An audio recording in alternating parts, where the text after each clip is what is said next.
俺の本当の名はトラファルガー union அக்கிலியஸ். இந்த union அக்கிலியஸ் அப்படிங்கிற beyblade rice சீரீஸில், அதாவது பேப்ளேட் பெஸ்ட் ரைஸ் சீரீஸில் இன்ட்ரடியூஸ் பண்ண பேப்ளேட். எய்கரோட ஒரு பேப்ளேட்னு சொல்லலாம். எய்கருக்கு எந்த அளவுக்கு ஃபேன் பேஸ் இருக்குது அப்படிங்கிறத நான் சொல்லி தான் தெரியணும்னு அவசியம் இல்லை. வால்ட்டு ஷூ ஃப்ரீக்கு அப்புறமா வர கேரக்டர்னா அது எய்கர் தான். சில சமயம் வால்ட்டை விட எய்கருக்கு ஃபேன்ஸ் அதிகமாக இருக்காங்கன்னு சொன்னாலும் நம்பித்தான் ஆகணும். பிகாஸ் அந்த அளவுக்கு அவனை டர்போ சீரீஸில் பங்கமாக காமிச்சிருப்பாங்க. எனிவேஸ், அதெல்லாம் எய்கரை பற்றின விஷயம். நம்ம இப்போ பார்க்க போகிறது யூனியன் அக்கிலியஸ். அண்ட் மறக்காம எய்கரோட ஃபேன்ஸ் எல்லாம் இந்த வீடியோக்கு ஒரு லைக் பண்ணிருங்க. ப்ரோ, நான் எய்கரோட ஃபேன்லாம் இல்லை ப்ரோ, நான் ஃப்ரீயோட ஃபேன் ப்ரோ, நான் வால்ட்டோட ஃபேன் ப்ரோ அப்படின்ட்டுச்சாலும் பிரச்சனை கிடையாது. நீங்களும் லைக் பண்ணலாம். லைக் யார் பண்ணாலுமே விழுகும். ஸோ வீடியோக்குள்ளே போயிடலாம். இந்த யூனியன் அக்கிலியஸ் அப்படிங்கிற பேப்ளேட் வந்து ஒரு பேலன்ஸ் டைப் பேப்ளேட். இந்த பேப்ளேடோட டிரைவரில் 3 மோடு இருக்குது. 3 விதமாக அதை சண்டை போடலாம். அண்ட் அது மட்டும் இல்லாமல் இந்த ப்ளூ கலரில் இருக்கிறது வந்து அட்டாக் ரிங். ஸோ இந்த அட்டாக் ரிங்கோடையும் சண்டை போடலாம், அட்டாக் ரிங் இல்லாமையும் சண்டை போடலாம். இந்த பேப்ளேட் பக்கா டிஃபென்ஸாகவும் செயல்படும், அதே நேரத்தில் அட்டாக்காகவும் செயல்படும். அப்படிப்பட்ட ஒரு கிமிக் இந்த பேப்ளேடுக்குள்ளே இருக்குது. ஸோ ஃபர்ஸ்ட் டைம் இந்த பேப்ளேட் நமக்கு கிடைக்குதுங்க. இதுக்கு முன்னாடி ஃபேக்கான ஒரு யூனியன் அக்கிலியஸ் வச்சிருந்தோம். பட் அதை கம்பேர் பண்ணும்போது இந்த யூனியன் அக்கிலியஸ் மாசான பேப்ளேட் அப்படிங்கிறதுல எந்த டவுட்டுமே கிடையாது. Because this is created by Takara Tomy. Anyways, இப்போ ஓபன் பண்ணி ஒண்ணா காமிக்கிறேன். இதான் பார்ட்ஸ். ஃபர்ஸ்ட் டிரைவரை பார்த்துடலாம். இந்த டிரைவர் வந்து ஆக்சுவலாக நம்ம கிரேட்டஸ்ட் ரஃபேல அன்பாக்சிங் பண்ணும்போது இந்த டிரைவர் தான் கொடுத்துருந்தாங்க. பட் அதுக்கு முன்னாடியே நம்ம யூனியன் அக்கிலியஸ்க்கு இந்த டிரைவர் வந்துருச்சு அப்படிங்கிறதா உண்மை. ஸோ 3 மோடு இருக்கும். ஸ்டெமினா, டிஃபென்ஸு, அட்டாக் அப்படின்னு சொல்லிட்டு 3 மோடு இந்த பேப்ளேட் டிரைவருக்கு இருக்குது. ஸோ நமக்கு தேவைப்படுற மாதிரி 3 மோட்லையும் மாற்றி சண்டை போட்டுக்கலாம். அண்ட் டிஸ்க் பார்த்தீங்கன்னா ஒரு யூனிக்கான டிஸ்க் அப்படின்னு சொல்லலாம். இந்த மாதிரி டிஸ்க் வேற எந்த பேப்ளேடுக்குமே கொடுத்தது கிடையாது. ஃபர்ஸ்ட் டைமாக நம்ம யூனியன் அக்கிலியஸ் தான் கொடுத்துருக்காங்க. பார்த்தீங்கன்னா உங்களுக்கே தெரியும், யூஸ்வலாக ஒரு டிஸ்க் வந்து மெட்டலில் மட்டும்தான் இருக்கும். பட் இதுக்கு வெளியில் ஒரு டிரான்ஸ்பரண்ட் எல்லோ கலரில் ஒரு ஸ்கொயர் டைப்பில் ஒன்று கொடுத்துருக்காங்க பிளாஸ்டிக்கில்.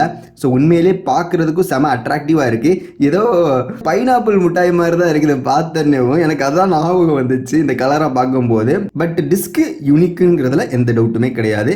இந்த டிஸ்கோட பேர் பார்த்தீங்கன்னா சிஎன் டிஸ்க் அப்படின்னு போட்டிருக்காங்க, உங்களுக்கு தெரியும். அண்ட் இதெல்லாம் விட்டுருங்கப்பா, நம்ம மெயினாக இவன் கிட்ட வருவோம். இது வந்து யூனியன் அக்கிலியஸோட லேயர். இதை நம்ம 2 விதமாக லான்ச் பண்ண முடியும். ஸோ ஒன்ஸ் நம்ம இதை ஓப்பன் பண்ணி எடுத்துடலாம். ஸ்டக் ஆயிடுச்சு. ஸோ பார்த்தீங்களா, ஸோ இதான் யூனியன் அக்கிலியஸ் பேப்ளேட். இப்போது நீங்கள் இந்த பேப்ளேடை இப்படியும் லான்ச் பண்ணலாம். அப்படி இல்லைன்னா டிஃபென்ஸில் போடுற மாதிரினா இந்த அட்டாக் ரிங்கு இதை எடுத்து துண்டாக நவுத்தி வச்சுட்டு அதுக்கப்புறமா இந்த மெட்டல் விங்கை போட்டு நீங்கள் டைரெக்டாக இப்படியும் லான்ச் பண்ணலாம். பார்த்தீங்களா, இது டிஃபென்சிவ், ஒரு ஷீல்டு மாதிரி இருக்கும். எவ்வளோ பெரிய அட்டாக் வந்தாலும் இந்த பேப்ளேடு அந்த அட்டாக்ல இருந்து தப்பிச்சு நின்றுக்கிறோம், ஒரு பேலன்ஸை மெயின்டைன் பண்ணி சண்டை போடும் அப்படிங்கிறதுக்காண்டி இந்த ஒரு மோடு கொடுத்துருக்காங்க. இன்னும் உனக்கு அட்டாக் பவர் வேணும்ப்பா, எனக்கு இது பத்தாது, வெறித்தனமாக சண்டை போட்டு அடுத்தவனை பஸ்ட் பண்ணும் அப்படிங்கிற மாதிரி இருந்துச்சுன்னா தூக்கி போடுத இவனை சென்டரில் சொருகு. ஸோ எவ்வளோ பெரிய ஷார்ப்பான ஒரு ஸ்வாட் இருக்குன்னு பார்த்துக்குங்க. இது ஸ்வாடு தான், ஏன்னா அக்கிலியஸ்க்கு ஒரு ஸ்வாடு தான் யூனிக்கு. பட் பிளாஸ்டிக்கில் இருக்குது, மெட்டலில் இருந்துச்சுன்னா அது வேற மாதிரி இருந்திருக்கும், அது வேறு விஷயம். ஸோ இப்போ இதை போட்டு இப்படி நம்ம லான்ச் பண்ணோம்னா இப்போ தம்பி அட்டாக்கு தான், எவனாக இருந்தாலும் பஸ்ட் பண்ணுவான் அப்படிங்கிற ஒரு மெத்தடில் தான் இவன் இருக்கிறான். டிசைன் வைஸ்லாம் நம்ம அனிமே சீரீஸில் எப்படி இந்த பேப்ளேட் இருக்குமோ அதே மாதிரி தான் இருக்குது. அதில் எந்த விதமான பிரச்சனையும் கிடையாது, பார்க்கறதுக்கு நல்லா இருக்குது. இனி விஷயம் என்னென்னா, இவை உண்மையிலே பவர்ஃபுல் தானா அப்படிங்கிறது தான் டெஸ்ட் பண்ண போகிறோம். ஸோ 2 மோட்லேயுமே நம்ம இப்போ சண்டை போட்டு பார்க்க போகிறோம். ஃபஸ்ட்டு பார்த்தீங்கன்னா ஒவ்வொரு மோடும் இருக்குது, 3 மோடு இருக்கா, அந்த 3 மோட்லேயுமே நம்ம சண்டை போடுவோம். இப்போ செமினால இருக்குங்க.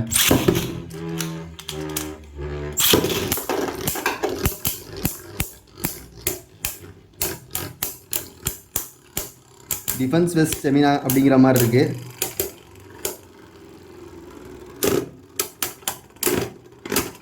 என்னங்க அக்கிலியஸ் மண்ணை கவிட்டா, நம்பவே முடியல. செமினா மோடு செட் ஆகல போல. அடுத்து டிஃபென்ஸுக்கு போடுறேன். 3, 2, 1 அடி.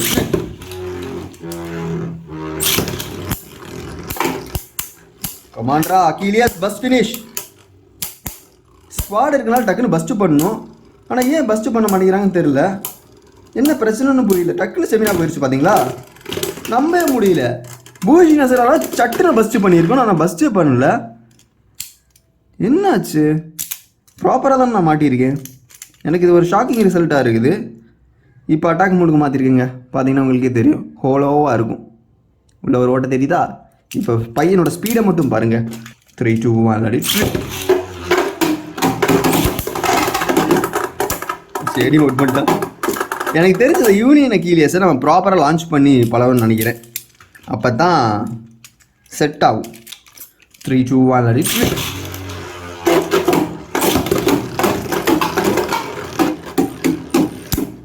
ஸ்டெமினா டக்குன்னு போயிடுச்சு.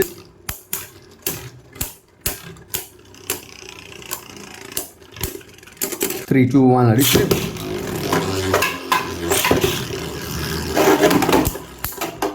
போட hit continuous hit.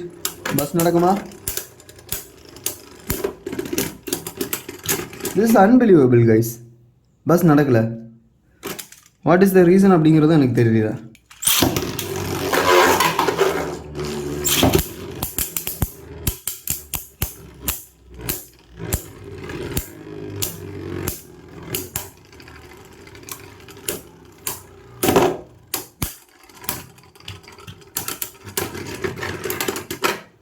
So guys, நினச்ச மாதிரி பஸ் நடக்கலை. சரி ஓகே, இப்போ இந்த அட்டாக் ரிங்கை எடுத்துகிட்டு சண்டை போட்டு பார்க்கலாம் எப்படி இருக்குன்னு சொல்லிட்டு. ஸ்டெமினா மோட்ல இருக்கட்டும்.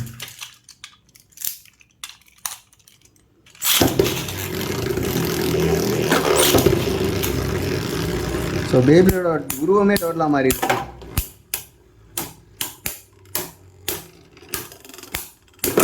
ஓ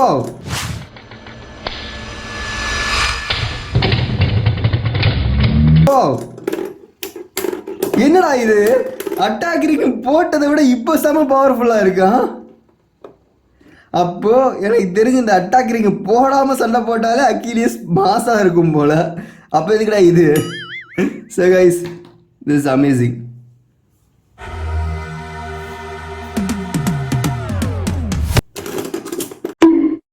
So guys, எனக்கு தெரிஞ்சு என்ன ஆச்சுன்னு தெரில. ஆனால் ஆக்சுவலாக இந்த அட்டாக் ரிங்கை போட்டு அட்டாக் பவர் அதிகமாக இருக்கணும் அப்படிங்கிற மாதிரி தான் அனிமி சீரீஸில் காமிச்சிருப்பாங்க. அண்ட் இந்த ஷார்ப்பான ஸ்வாடை பார்த்தாலும் அப்படி தான் இருக்குது. ஆனால் இங்கே என்ன ஆகுதுன்னா, இந்த அட்டாக் ரிங் போட்டோன்னேவும் லைக் அவனால் பேலன்ஸை மெயின்டைன் பண்ண முடியாது, டக்குன்னு ஸ்டெமினா போய் விழுகிற மாதிரி இருந்துச்சு. பட் இது ஒன்ஸ் நம்ம அட்டாக் ரிங் எடுத்தோன்னே ஈவனான சர்ஃபஸ்க்கு மாறினால ரொம்ப நேரம் ஸ்டெமினாவும் மெயின்டைன் பண்ணுறா, அதே நேரத்தில் பஸ்ட் பண்ணுறதுலையும் கிங்காக இருக்கிறா. முன்னாடி பஸ்டே பண்ண முடியல எந்த மோடில் போட்டுமே, பட் இப்போ ஒரே ஒரு லான்ச்சில் ஃபைனலாக பஸ்டே பண்ணிட்டா. பிகாஸ் இதுதான் இதுக்கு பெஸ்ட்டான மோடுன்னு நினைக்கிறேன்.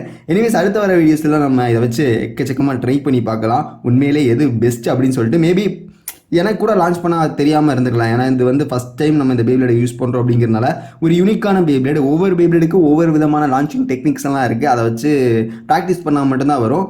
அடுத்து இந்த யூனியன் அக்கிலிஸை எப்படி லான்ச் பண்ணுங்கிறத ப்ராப்பராக கற்றுட்டு வரேன். ஸோ கைஸ், அவ்வளோ வீடியோ முடிஞ்சு. பிடிச்சிருந்தா லைக் பண்ணிட்டு சேனல் சப்ஸ்கிரைப் பண்ணிங்க. நாளைக்கு ஒரு புது பேப்ளேட் பேட்டர் வீடியோவில் பார்க்கலாம். So see you in the next video. This is crafted by Dava Manda. Tada guys.